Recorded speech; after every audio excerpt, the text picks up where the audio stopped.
thumbs up for a like, subscribe, and hit the bell. How a man deals with conflict reveals a lot about what his level of manhood really is.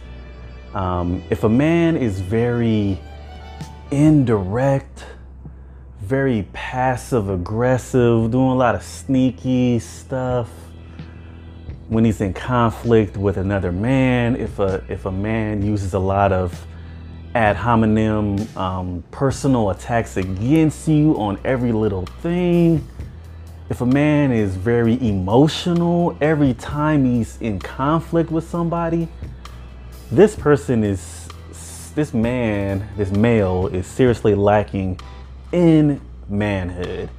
And it's important as a man that if you are unfortunately one of these men that can't actually disagree with another person in a logical way, if you cannot just have a civil discussion, if you cannot just agree to disagree at times, because you may have to end up doing that because, hey, you may not be able to come to an agreement with every person you have a conflict over with or over something.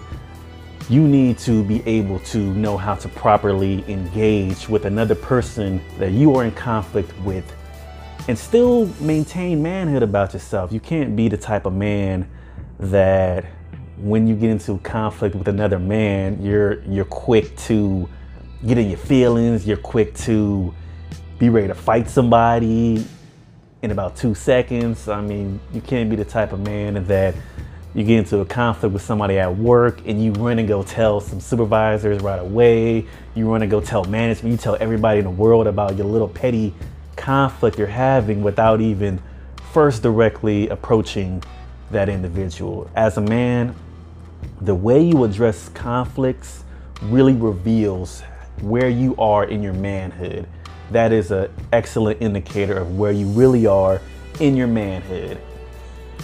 As a man, you need to be direct, you need to be honest, you need to let the person know, hey, this is where I stand, this is where we're having an issue, let's talk about this more and let's see if we can come to some sort of agreement, resolution, or let's say that we can't, and let's say this incident that we're in a conflict over was so significant, okay, let's just agree to give each other space and just not even bother each other. Let's agree to that. But there are men out here in society today that rather than just doing those things, which is what a man that's an actual man would do, they are hell-bent on doing certain attention-seeking things to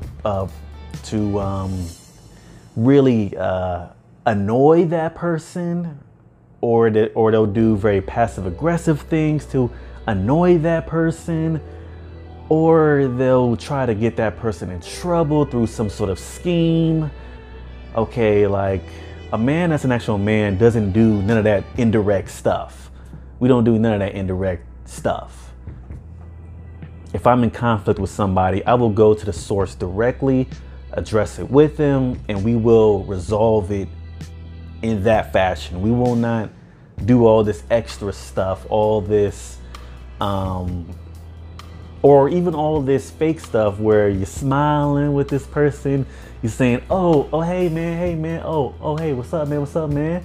And you're pretending to be cool with this person when really you hate this person. And see, a man doesn't operate like that. A man does not operate in such a cowardly way, in such a sneaky, devious way. See, a man that's an actual man does not conduct himself in that way. You gotta have some level of honor and integrity about yourself, and you got to be able to stand on your own 2 feet and face conflict directly. None of this indirect, I'm gonna annoy them or whatever until I get my way, or I'm going to do some sneaky tactics to bother them, and I can win this conflict by doing certain petty things to bother this person. That is how children address conflicts. Children are concerned about winning, just winning. They're concerned about winning whatever conflict they're in with somebody, regardless of whether they were right in the first place, whether they were wrong in the first place. They just want to be right, whatever side they're on.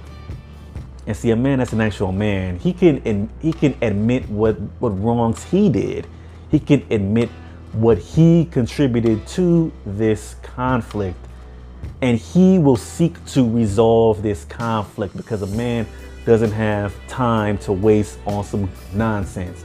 He doesn't have time to waste going back and forth, being passive aggressive with somebody else. He doesn't have time to do that. He has actual things to do.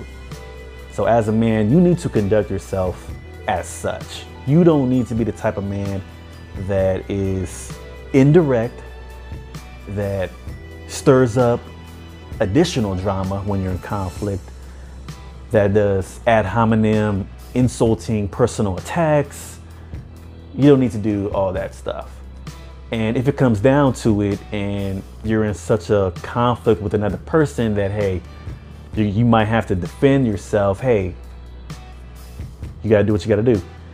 And I wouldn't recommend doing a whole lot of talking if it's even at that level to where you cannot de-escalate. You might just have to just protect yourself to the fullest. So if that's the case, then that's the case, and you will handle it at that time. When that time arrives, you will handle it. You won't do all this other stuff, all this other, I'm just gonna talk bad about you for weeks and months, and I'm gonna try to talk bad about you to all your friends, everybody that know you. I'm gonna try to damage your image. I'm gonna try to make other people dislike you. See, a man could be in conflict and stand alone in that conflict against everybody else. He can actually do that. A man that's an actual man doesn't need to bring other people into the conflict so he can address it. No, he can address it himself. He can handle it himself. And that is how you need to conduct yourself as a man.